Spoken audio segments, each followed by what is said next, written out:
Hello, it is John Binnie, shifting gear in my camper van. Okay, where do we start? Welcome is Tuesday, and it is Naked Day. We are going to Naked Revive. How will we survive at Naked Revive? Or come along and feel alive, a Naked Revive. Oh, so much fun. And today I'd love to share with you my journey with psychic Swedish massage. It's a bit of a mouthful,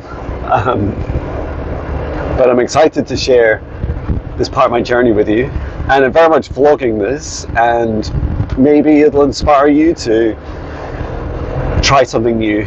Maybe you've been a little bit scared of trying something and you're thinking, it might work out okay, I don't know. And you won't know until you try it, right? So I can give a little bit of context. It might help you if I start by sharing a little bit about psychic reflexology. So that was reflexology is a foot massage of nerve endings and the feet or hands. I primarily do the feet. And during one of my placements, I did a placement at a hospice, and I remember my clients there saying, you do psychic work, why don't you think of combining your psychic reading, energy healing with reflexology? And the reason they were saying this was because for some of them were asking lots of questions about my psychic work and how I do it and how do you learn it. I'm excited to show you the sky. I'm just waiting to pass the school kids that are all going to school, because there's not really any need to be filming people when you don't need to. But you can get a glimpse of the sky. So yeah, this I'd receive, like when I did work on someone's heart, for example, which is just under the big toe, more towards the ball of the foot, when I felt tension, you feel it in your fingers, like physically you can feel like tightness, and you could describe it as crunchiness, and it feels like that's what the body's trying to do, is trying to release the energy from the heart down through the nervous system and lightly into the ground.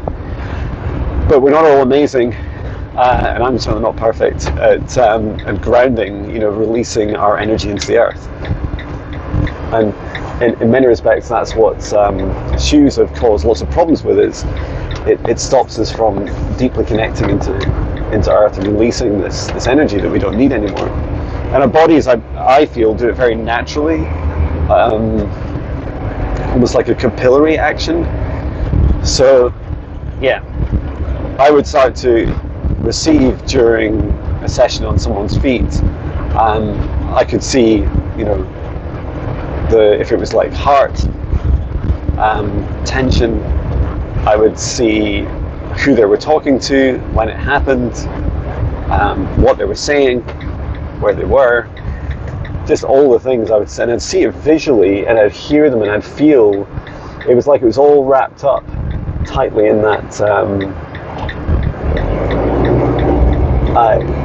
that very area of tension in the body.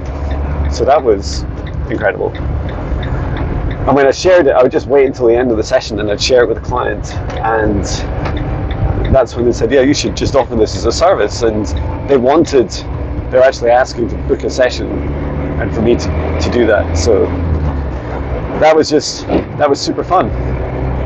And that's how it started. And to this day, it's my most popular in-person service. And I think I've only done, a small number of just pure reflexology sessions. So the format is a 1 hour reflexology plus 20 to 30 minutes quantum healing. And the reflexology and psychic reading for the first hour done in parallel. So I'm busy chatting with their spirit guide throughout. So, what is psychic reflex? Sorry, not psychic reflexology. Psychic Swedish massage. The simple answer is I don't really know yet. Today will be the first time I'll have ever practiced it. And how did I invent this? Well, I'm continuing the pattern of merging different modalities like quantum healing, psychic reading, and a hands-on technique such as Swedish massage, like putting them all together. Now, what will happen in the session? So much, I just don't know. So what I did was I went on my website and I wanted to define the service, because I feel like even if you're trying something out, if you want your client to consent to what you're about to do, like do your very best to describe what it is that you're going to do for them. And that way, I feel it's both a conscious consent. Wow, this wind is fun. So I'm going to take it easy on this drive.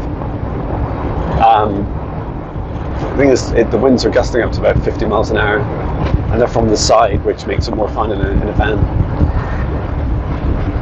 Yeah, so I feel it's important to describe to your client what it is that you want to do, and then as well as like the kind of website version, I asked the team, the practitioners at Naked Revive, I said, would someone like to be my first?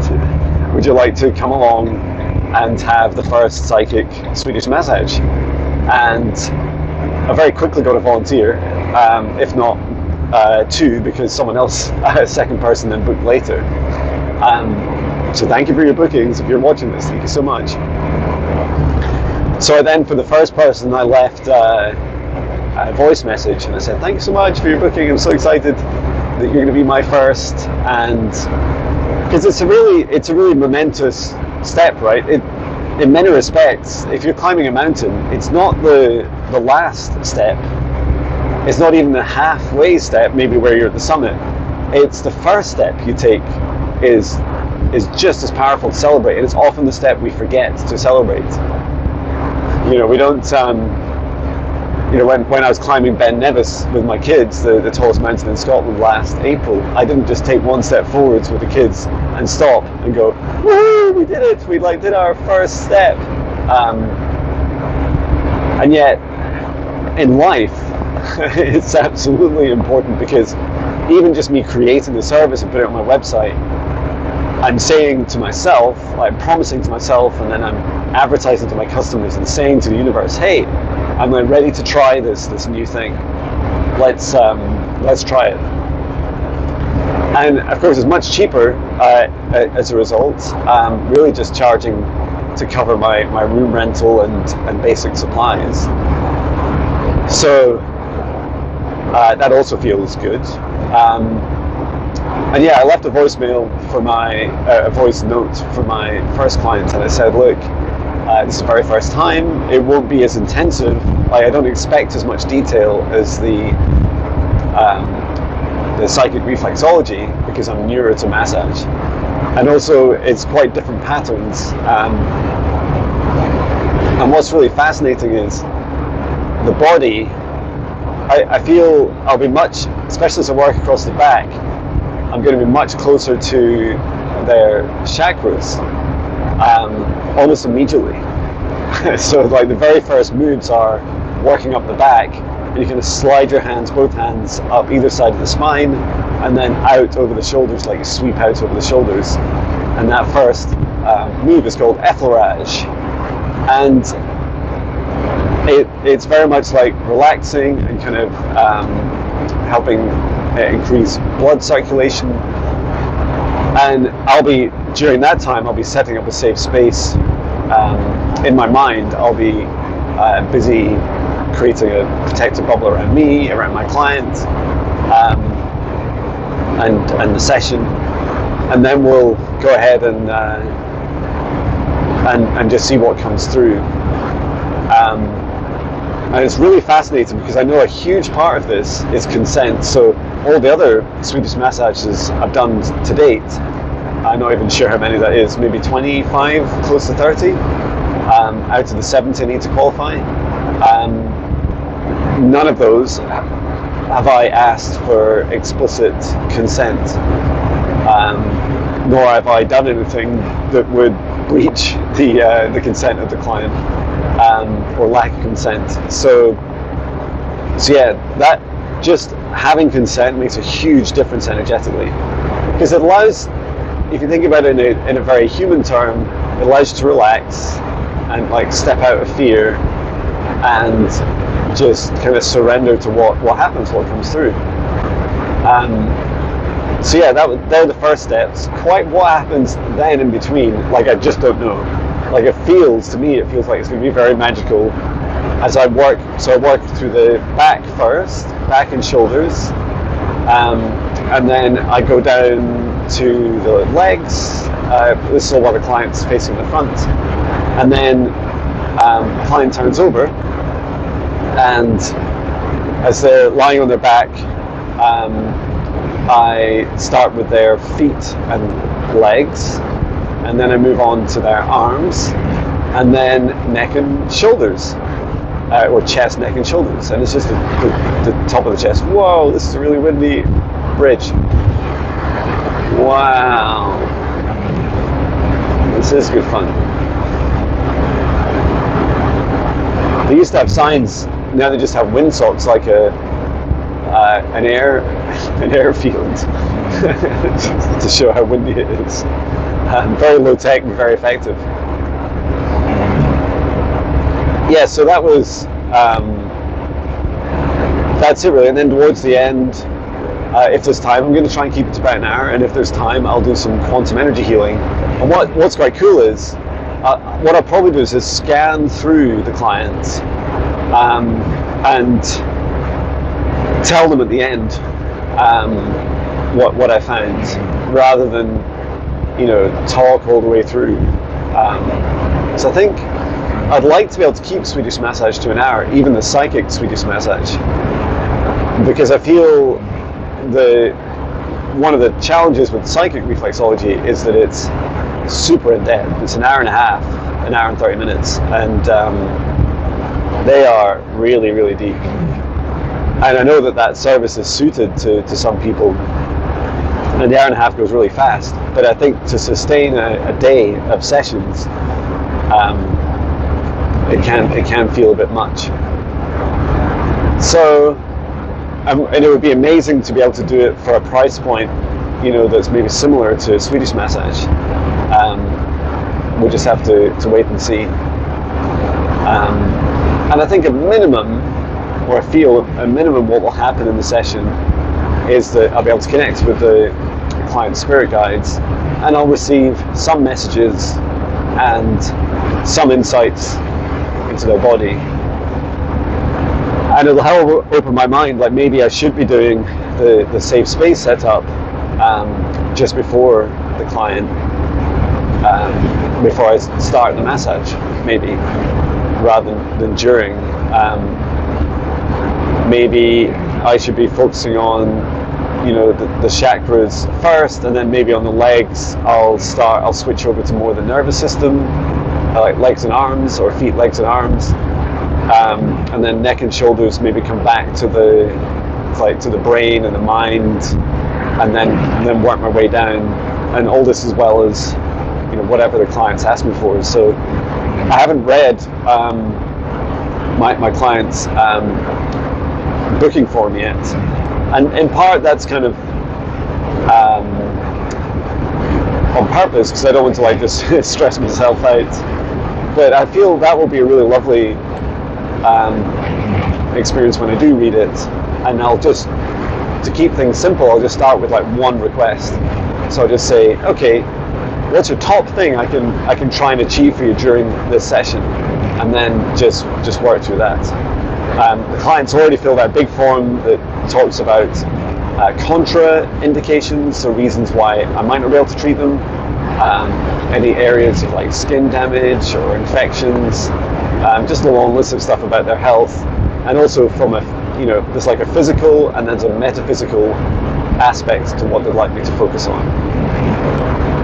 And so yeah, I'm really excited to do this, and it's brand new, John. It's brand new.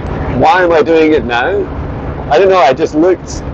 I've got so much on, and but I looked at my calendar, and originally it was empty this morning, and that it just feels wrong, paying for a room rental for a morning and not using it. And also I keep getting these nudges, John, like, try psychic Swedish massage to see what happens. And so yeah, I'm really excited to just try that. And so that's what made me put together the service yesterday. I didn't think it took me that long. It only took me about 40 minutes to do the AI artwork.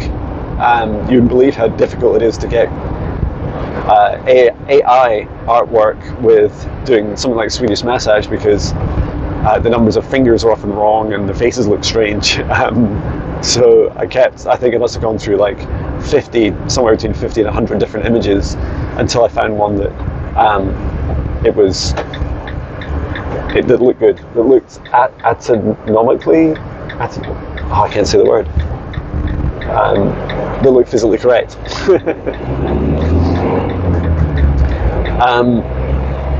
And I was also saying to my Swedish massage classmates, saying, "Oh, wish me luck, I'm going to try this psychic Swedish massage." And they were wishing me luck. And I know they're not all really into like psychic work of some kind, but some are. And there's kind of some yes, some maybes, and some probably no's. But one of the class said, "Hey John, if you're psychic, you'll know exactly how it's going to go." And it's like, yeah, you're right. I do feel it's going to go well. I don't think developing your psychic abilities really just suddenly allows you to see your whole life ahead of you, exactly how it's going to play out each day. I think that would be a bit of a spoiler. It would be a bit of a shame, right? And I do feel that it's more like I have these kind of potential timelines that I can see very clearly, and on that journey, I can journey to that potential timeline or not, but all the stuff in between, how I get there, is really up to the chaos, the organized chaos of the universe. And there goes the Dunbar X7 bus over to Dunbar, just where I've come from, famous X7. 7's also my life path number, angel number, my lucky number. And as well as psychic Swedish massage, in the morning, the afternoon I have a psychic reflexology session, and then 2 online sessions, and then I'm done for the day. So I should get back somewhere between 6:30 and 7 p.m.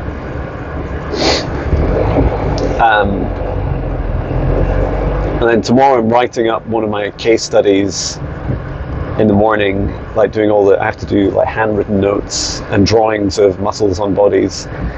And then after that I've got 2 or 3 sessions, I can't remember, maybe 2 online sessions. And then Thursday morning I'm doing a catch up with Chloe on the intermediate training. She couldn't attend Monday, so I'm just offering a catch up. And yeah, last night's intermediate training was fantastic, and it was incredible. The amazing Viviani, and I'm only mentioning these names because we've shared this publicly, and I know that they're okay with me sharing that they're on the training, but I won't mention the names of everyone. And certainly Viviani was. The 2 topics was I was teaching how to do past life regression, like a hidden witch wound, travel back to someone's the client's past life, do some healing, and then come back to the present. And Viviane was doing another classmate, and I was just guiding her through it. And it was incredible. Viviane came up with incredible detail, and our client, the other classmate, was just it was phenomenal, and a lot came through for me as well. And I love that it's not always exactly the same experiences, but it's often different viewpoints of the same experience. And quite often in these past lives we go back to traumatic experiences, except you're not going back to just relive the trauma, you're going back to bring love to that trauma, non-judgment, and a bit like you bring the Ho'oponopono prayer to these experiences.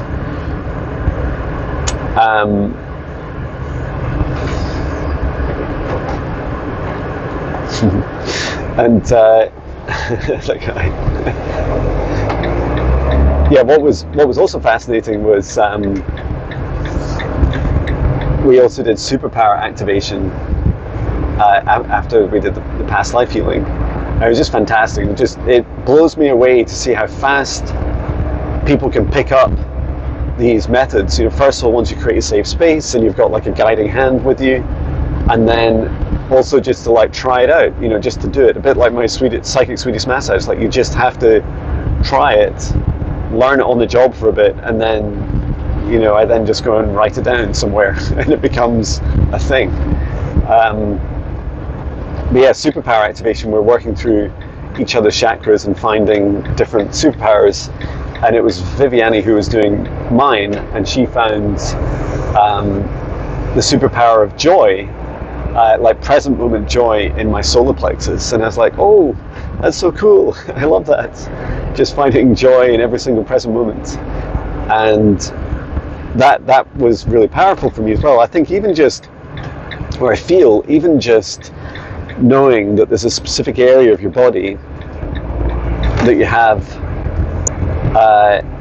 like a specific chakra that you have some sort of superpower in, even just bringing the awareness to that and to help kickstart the activation journey and giving some practical steps. So each person had to give practical steps to each other about what their clients, their other class member would do each day to help activate that gift and develop the gift, to really nurture it and activate it. And that all came through like very, very clearly, very human things to do. So yeah, just a really magical time, and excited to do a day at Naked Revive. It is just occurring to me that it's raining now. Surprise, it's Scotland, it rains. And the way I carry my YouTube light is just out in the open, and it's not designed to get wet in any way. So I might have to stick a big bag over it. All the other stuff I think is pretty watertight. But it's lucky I have a little bag. So let's see, what are we, 8:45, so a little bit later than usual. Let's see if we get parking. Oh yeah, I think there's lots. Parking and Naked Revive. It's so fun, how will you survive? Oh, it's tons. I think I'll go down here actually. There's always this motorhome over to the left. Will you see it? Oh, just the front of it. And what I try and do is avoid reversing into big bushes and trees, because when you do that, and it's windy, all that happens with your camper van is that the back gets dented and scratched. There's also two big windows at the back. So I'll just go into this bush, so to speak. Okay. With my incredible parking skills and my blurry reverse camera. That's pretty good, John. Yeah, I think that's exactly what we need. Well, thank you for watching. It's been It's been a blast, and wish me luck and Naked Revive. Thank you, everyone. Sending love.